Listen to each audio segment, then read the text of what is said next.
chosen ones, God said, the punishment will be public, but the warning was private. Chosen ones, listen closely. There is a sacred law at work in your life that many do not understand. When you walk with God, you are not like everyone else. You are held to a higher standard, not because he is cruel, but because you have been entrusted with divine vision. Before God ever allows judgment to manifest in public, he speaks privately in whispers, dreams, gut feelings, and inner unrest. He warns you in the night watches, through sudden silences, through people you ignore, and through signs you pretend not to see. But when the private warning is disregarded, when you dismiss that voice that told you to turn back, humble yourself, or walk away, then the correction becomes public. Not to destroy you, but to awaken you. God is not a harsh punisher. He is a faithful Father. He corrects those he loves. The public punishment may be loud, embarrassing, and even humiliating, but never forget, the warning was whispered long before the world heard the crash. To carry his light is to live aware of his discipline. You were warned in private because you are chosen. You are punished in public, so the world knows he never left you unspoken to. The silent whisper before the storm, there is a sacred truth that the world constantly overlooks. Before destruction comes into a life, before disgrace unfolds before human eyes, there was always a quiet, invisible warning.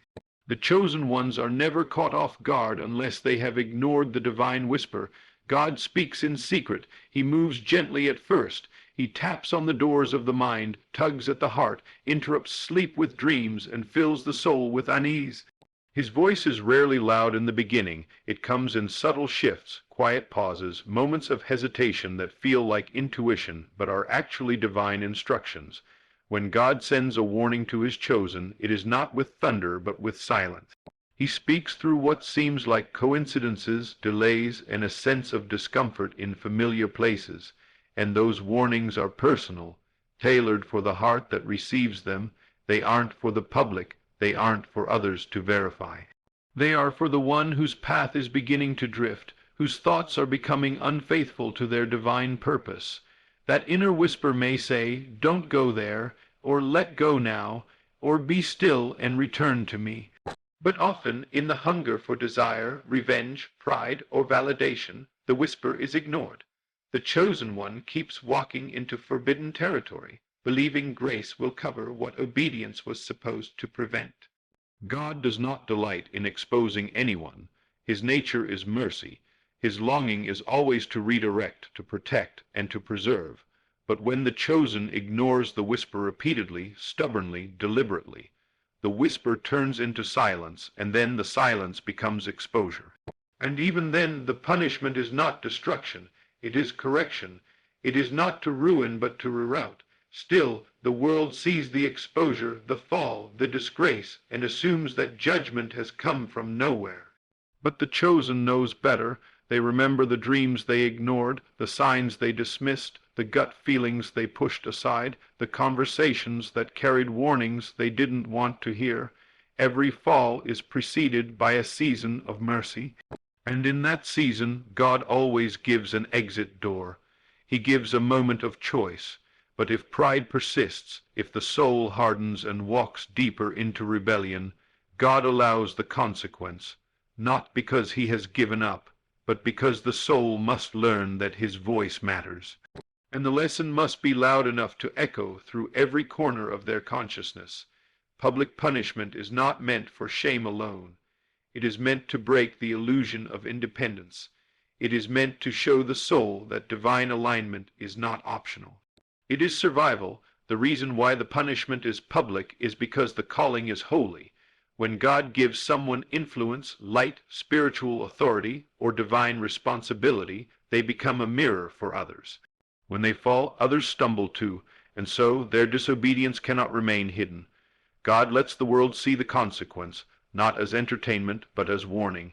Yet even in this public exposure, there is mercy. Because the chosen one, now broken, now humbled, now stripped of pride, will find God closer than ever before. In the pain of being seen at their lowest, they will finally hear what they ignored. The voice that once whispered returns, not in anger, but in restoration. It says, "Now will you listen?"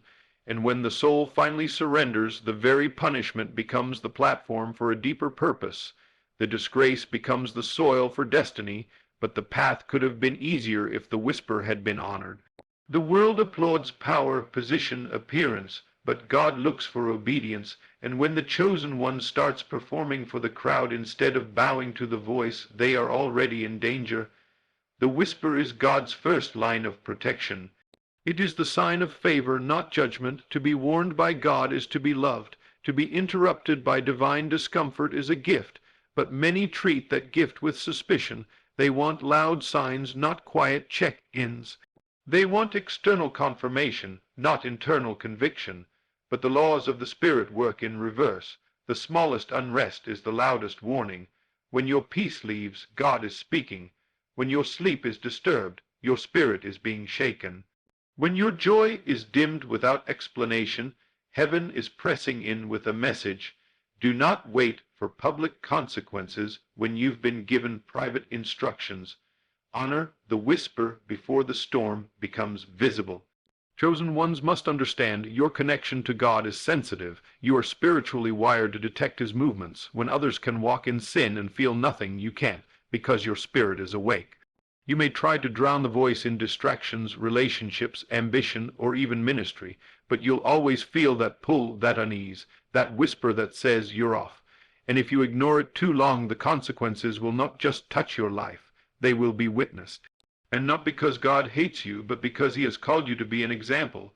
Even your fall will serve a purpose. But why fall at all when you were warned to rise? The whisper comes first, always. That is the nature of divine order. First the private message, then the public manifestation. And even when the manifestation is painful, it carries a lesson. My child, I spoke, you did not listen, now you see. But the same God who allowed the collapse will be the one who builds you again, stronger, humbler, wiser, and more aligned. If you learn to honor the whisper, you'll never have to endure the public storm. Obedience in secret is your shield in the open. Sensitivity to the whisper is your divine protection, and no matter how great the platform, the title, the following, or the influence, nothing is more important than the secret place where God speaks first. To ignore that place is to gamble with your calling. To honor that place is to walk under divine favor and immunity. The choice is always yours, but make no mistake, the whisper is not optional. It is the first sign of his love. Imagination ignored becomes judgment revealed. The mind is not merely a container of thoughts. It is the womb of reality. Every experience you live through, whether divine or destructive, is first conceived in the realm of imagination. And what you refuse to change within will eventually manifest without. This is a spiritual law that cannot be bypassed, especially for the chosen ones. When God gives you vision, insight, and discernment, he is not handing you decoration for your soul. He is giving you power. And with power comes responsibility. You are not just thinking for the sake of reflection. You are forming the substance of your life through the images you entertain and the assumptions you hold. If you continually hold thoughts of revenge, superiority, bitterness, or disobedience, even while appearing holy or aligned on the surface, you are planting seeds that will grow in time. Judgment does not come from the outside first. It begins with a thought you refuse to surrender. God's judgment is simply the manifestation of the pattern you refuse to change within. The warning is not always in words. Often, the first warning is emotional disturbance when thinking a thought that goes against your divine identity. That discomfort is spiritual resistance. That feeling of misalignment is heaven pushing back against what you're imagining. But if you keep imagining it, if you allow it to become familiar, then normal, then desirable, judgment is inevitable. And when the harvest comes, it appears public. It looks sudden. It looks like God is punishing you. But in truth, the punishment was chosen every time you rehearsed that image of sin, pride, or compromise, and refused to cast it down. The outer world is a mirror of the inner realm. The invisible becomes visible. The imagined becomes physical. This is why the warning always comes before the judgment, because the imagination always precedes the manifestation. You must understand that God operates from within. His temple is not a place made by human hands. It is your own consciousness, and when he warns you, it is not always with a booming voice. Sometimes it is just a moment of clarity. A sudden knowing that what you're doing, planning, or fantasizing is not aligned. But many ignore that knowing and continue building castles in the air of rebellion. They imagine arguments, betrayals, downfalls, affairs, vengeance, and believe because it's only in their mind it is harmless. But no thought is idle, no image is neutral. The very act of continuing to dwell in that inner state is permission for the universe to reflect it. And when it arrives, when the relationships break, the secrets come out, or the blessings dry up, it looks like a punishment from above. But in truth, it is the exact reproduction of what was maintained within. For the chosen ones, the stakes are even higher because your imagination carries authority. Your thoughts are not mere reflections, they are commands to the unseen. You are not just daydreaming, you are constructing timelines, you are setting in motion laws and energies that must obey the mold you give them. This is why your warnings come faster. This is why your consequences are more visible. You are not like the others. Your imagination is not common territory. It is sacred ground, and when you misuse it, when you dwell in self, deception, rebellion, or lust for too long, it must manifest not to shame you, but to awaken you. Because God cannot allow his chosen vessels to live as if imagination is entertainment. It is not. It is the origin of destiny. The public exposure of your inner world is not divine cruelty. It is divine justice. God would rather expose your error than let you permanently miscreate. He would rather allow the world to see your fall, if that fall will bring you back to the truth of who you are. Every thought ignored becomes a law fulfilled. What you don't transform, you manifest, and so the warning was not absent. It was simply internal. You felt it but overrode it. You knew better but imagined otherwise, and because you are chosen, you do not get the luxury of lingering in disobedient thoughts without consequence. Others may think as they please and reap little. You will think and create immediately. That is the burden and the blessing of being aligned with God. He has made your mind into a spiritual factory that produces results, quickly, visibly, and undeniably. So how do you avoid public judgment? You return to private sanctification. You guard your imagination as if it were your life, because it is. You cleanse your inner world of all thoughts that contradict your divine nature.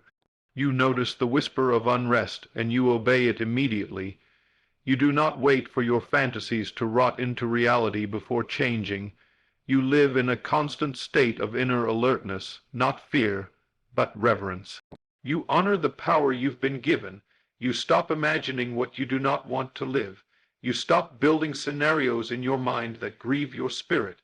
You use imagination not as a playground of ego, but as a sanctuary of creation. Because what you see within, you will see without, and God, in his love, always warns you before that process completes. He gives you time, space, and conviction to shift. But when the correction is ignored long enough, the image becomes flesh and judgment arrives, not as wrath, but as reflection. Chosen ones must remember, you are creators through consciousness. You do not live like others because you are not governed by mere logic. You are governed by divine law.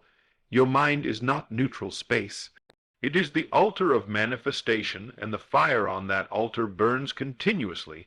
When you misuse it, it does not shut off. It simply produces what is placed upon it, whether it is purity or poison, love or pride, obedience or rebellion. It does not discriminate. It reflects, and when it reflects what was hidden, it often shocks you. But in truth it was there all along, quietly forming, becoming, waiting to be made visible. The public punishment is nothing but the final form of an image you secretly nurtured. So take this as a sacred reminder. Your inner life is your real life. Your thoughts are not just thoughts. They are prophecies. Your imagination is not innocent. It is divine. And when God whispers to you, when he shows you that a certain state of mind must be abandoned, he is not judging you. He is saving you. Do not ignore that warning. Do not pretend that what you imagine stays hidden forever. It never does, and when the day comes that the hidden becomes seen, may it be your obedience, not your disobedience, that is revealed. For what you see within, you will soon meet without. Choose your inner world wisely, for it is God's private discipline is the chosen one's first mercy. When God chooses a person, he begins their transformation not with applause, but with discipline. This discipline is not loud. It is not destructive. It is deeply personal, often invisible to everyone else. The world may see the miracles, the calling, the anointing, but what they don't see is the private breaking that happens behind closed doors. For the chosen ones, God speaks in private long before he ever reveals his hand in public. He warns, corrects, convicts, and wrestles with your soul in quiet places, and this is mercy. It is grace beyond measure. It is love wrapped in fire, because if you are truly chosen, God will not allow you to drift too far. You are marked. Your life has weight. Your decisions carry more spiritual consequence than you realize. And so he disciplines you early, while others may get away with much. He doesn't allow you to rest in sin. He won't let you feel peace in rebellion. He interrupts your plans, closes your doors, dries up your energy, and removes your counterfeit connections, not because he's against you, but because he has a destiny assigned to your name. This private discipline is your evidence that you are not forgotten. It is the divine confirmation that you belong to him. While others can ignore their conscience and feel nothing, you cannot. When you disobey, everything within you shuts down, joy becomes hollow, sleep becomes disturbed. Favor begins to wither. These are not coincidences. They are symptoms of spiritual misalignment. God is calling you back, not by punishing you publicly right away, but by making your private world unbearable when you leave the path. This is not cruelty, it is covenant. When you are his, he doesn't wait for you to crash in front of everyone to get your attention. He reaches for you when no one else knows. He convicts your heart through a song, a scripture, a stillness that won't let you rest. He lets you taste bitterness in the very thing you thought would satisfy you. He makes sure your spirit is never at home in sin. This is how he corrects the ones he loves. But here is the danger. If you grow numb to the private correction, public consequences must follow.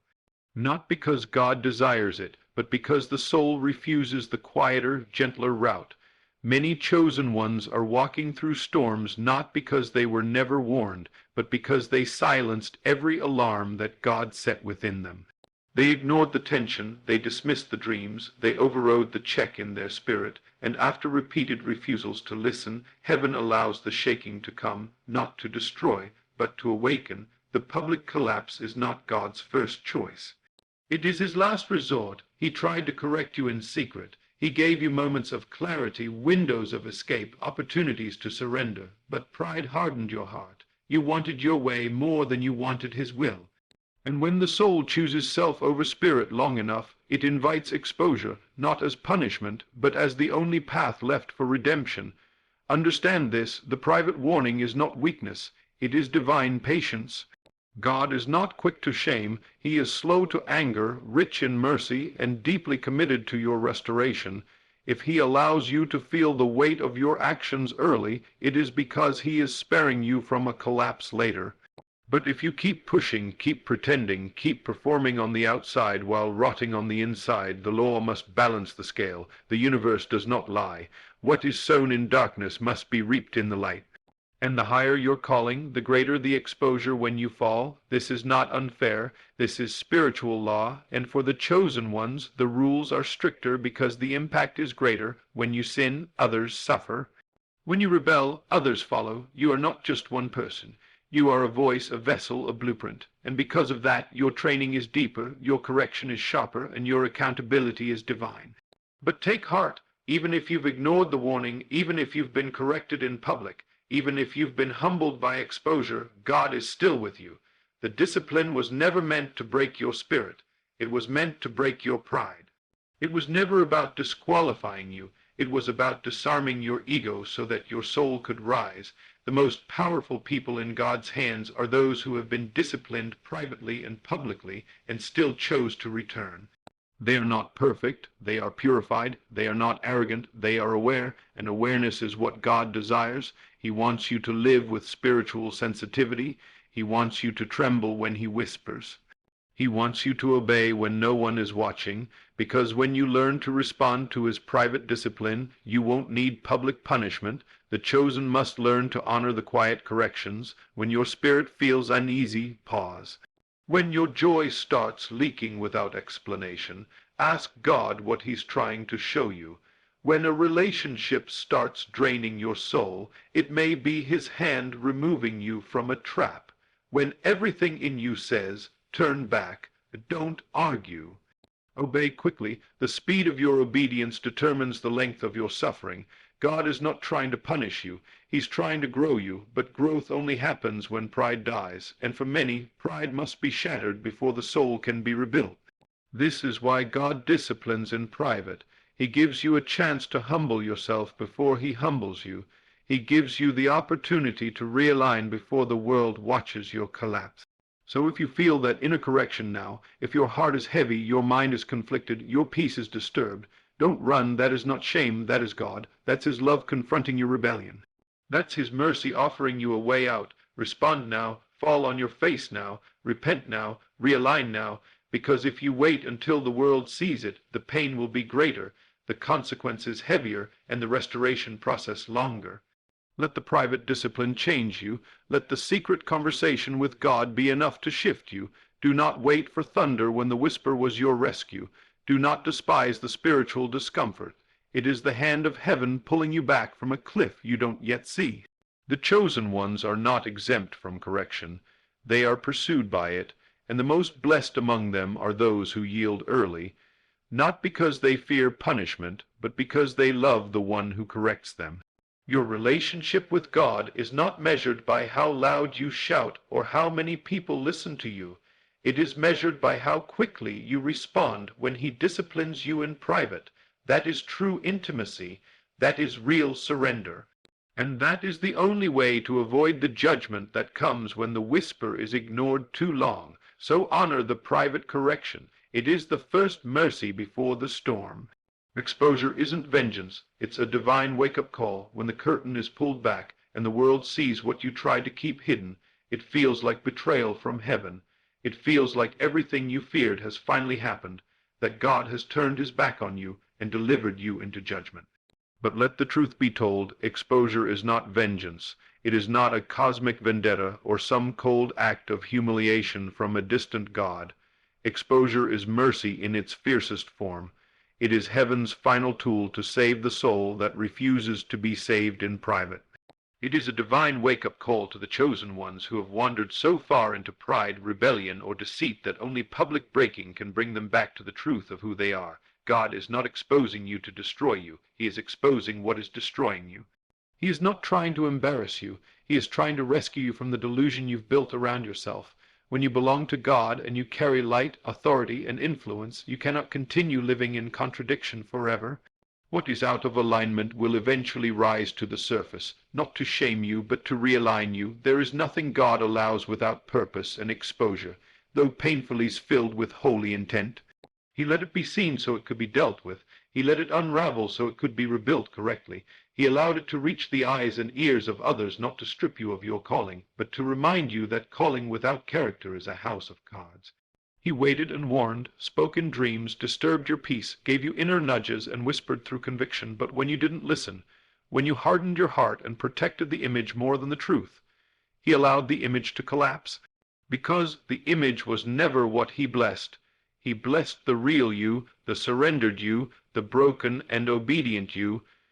And when you left that place, when you started relying on charisma over character, performance over presence, appearance over alignment, the Spirit grieved silently. But he didn't leave, he waited, and when the time came, he used exposure as the mirror that you could no longer avoid. It is easy to ignore conviction in private, but you cannot deny collapse in public. And that's why he allowed it, not to ruin you, but to stop the ruin that was already happening within. For the chosen ones, exposure can feel like the end. It feels like exile, like death, like the lights have been turned off on your destiny. But it is not death. It is the turning of the soil. It is the painful uprooting of what should never have been planted. And yes, the process is harsh. Your reputation may suffer, your platform may shrink, your circle may scatter, but your soul, your precious eternal soul, will finally breathe again. Because the weight of pretending, of performing, of avoiding God's voice takes a toll that can't be measured in human terms. Exposure breaks that cycle. It shatters the illusion. It resets the soul. It reminds you that nothing is hidden from him and nothing ever will be. The sooner you live from that awareness, the freer you will be. For what the world sees as scandal, God sees as surgery. He is cutting out what you would never have let go of voluntarily, and though the pain may feel unbearable, the healing on the other side will be undeniable.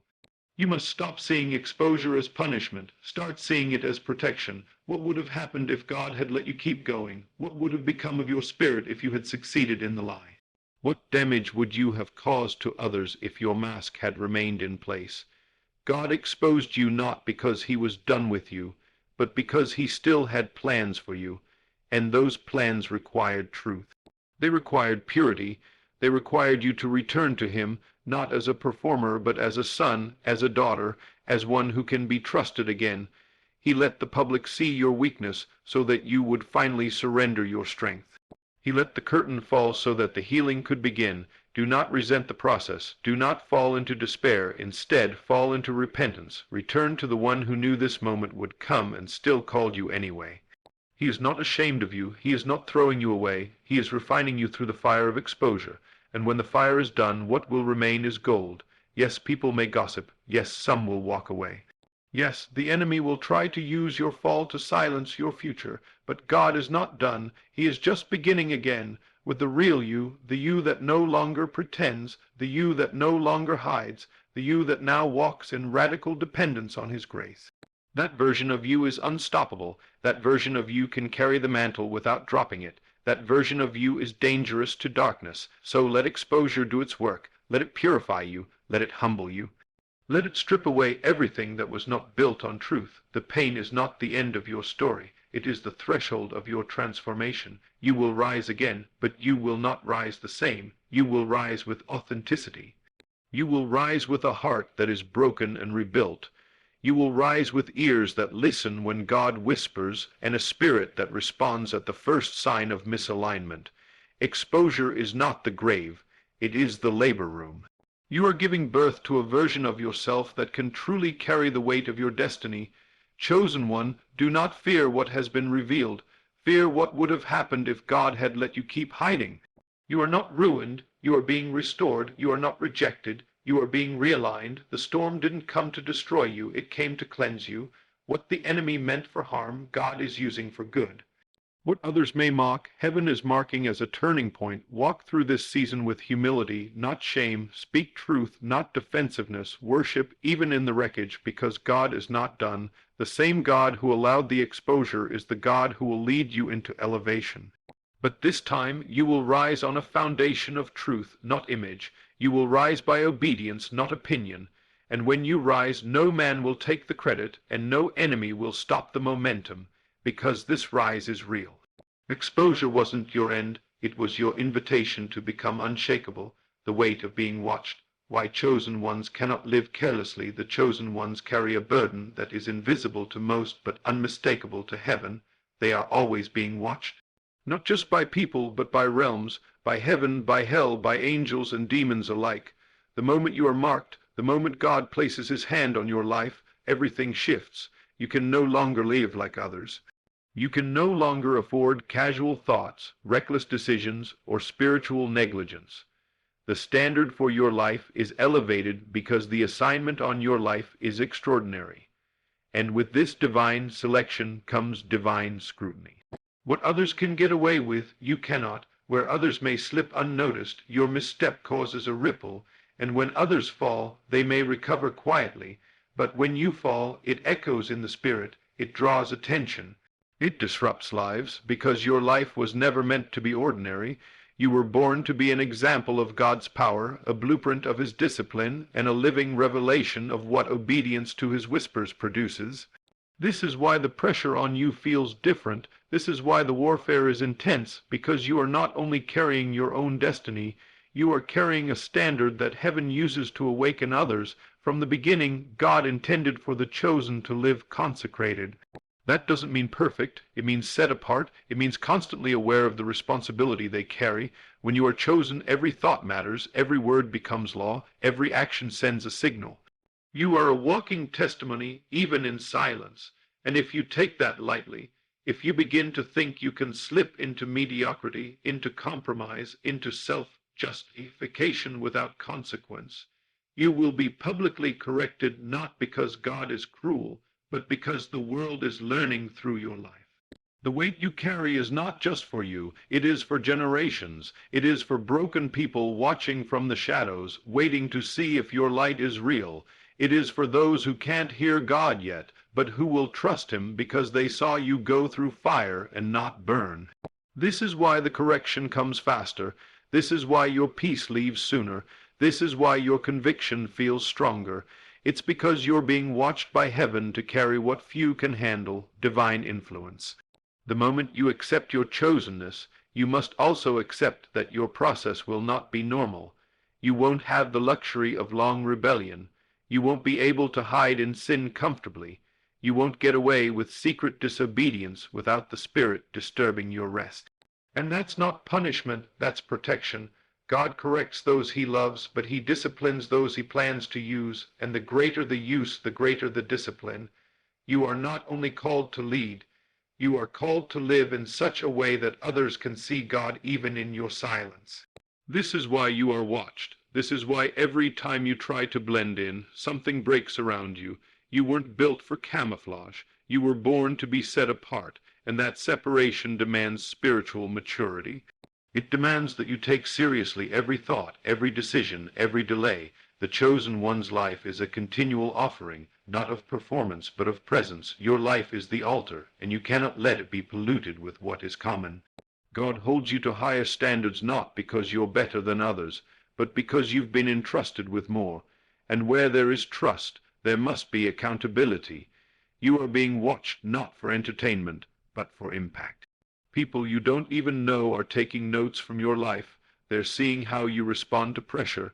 They're watching how you handle betrayal, how you navigate storms, how you fall and rise again. Your victories teach others how to hope. Your failures teach others how to return. But all of it begins with this one truth. You cannot live carelessly anymore. Your margin for error is smaller because your platform is bigger, even if it's spiritual and not physical. Even if you don't have a title or a stage, your life speaks loudly in realms unseen. That is the cost of being chosen. That is the price of carrying light, and that is why your warning comes earlier than others. God pulls you aside in the secret place and whispers, you can't go there, you can't do that, you can't stay connected to them, you can't play with that temptation, not you, not with what's inside you. If you ignore those warnings, if you treat your divine identity as optional, you'll be exposed not because you weren't loved, but because you were loved too much to be allowed to lie to yourself any longer. God won't let you pretend forever. He won't let you wear masks that endanger your mission. He won't let your compromise cost you your crown. So, yes, you will be watched, and yes, the correction will feel intense. But it's because you're carrying the weight of nations in your spirit. It's because your obedience will save people you've never met. It's because your integrity will become a door for others to walk through. And God refuses to let your destiny become a casualty of your temporary emotions. Chosen one, this is why you must walk differently, not in fear, but in holy reverence. You must understand that everything about you is prophetic. The way you speak, the way you love, the way you surrender, the way you repent, it's all spiritual warfare, and the enemy knows it. This is why the attacks come fast and heavy. This is why distractions feel alluring and compromise seems harmless. The enemy hopes you'll forget who's watching. He hopes you'll lose your sensitivity and begin to treat your divine standard like a suggestion instead of a requirement. But you must remember, every time you obey, heaven rejoices. Every time you turn away from temptation, you're shaking realms. Every time you choose silence instead of retaliation, honor instead of pride, truth instead of comfort, you are proving why you were chosen in the first place. Not because you're flawless, but because you're faithful. You are watched because you are chosen. You are corrected because you are trusted. You are burdened because you are blessed. And no, it is not always easy. Sometimes the weight feels crushing. Sometimes you wish you could go back to being unknown, unnoticed, uncalled, but you can't, because God placed something in you that demands accountability, and he will not allow it to be wasted. The weight is not punishment, it's purpose. The pressure is not rejection, it's refinement. The constant correction is not cruelty, it's covenant. So embrace the gaze, embrace the discipline, embrace the high standard. You're not being watched to be condemned, you're being watched to be crowned. God is preparing you to carry something holy. Don't throw it away by living carelessly. The price is high, but the glory is higher. And when the world sees what God has always seen in you, you'll understand why the process was so intense. You were being shaped for impact, and someone was watching the whole time.